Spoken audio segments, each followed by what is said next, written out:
Tuloy ang biyahe natin guys pagkatapos nating magpagasolina.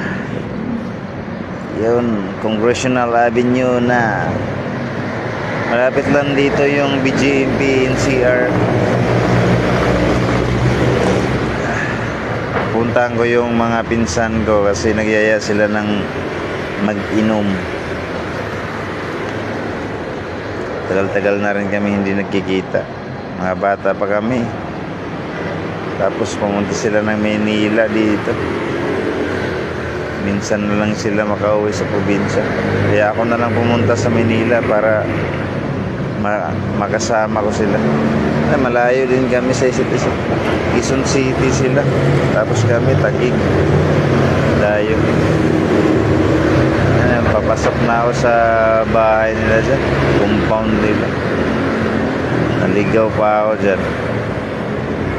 Paano naman kasi yung daan? Hindi ko kabisado. Ngayon lang ako nakapunta dito eh. Pero ayos naman. Naging ligtas pa rin ang biyahe natin. Nakarating tayo sa ating pupuntahan.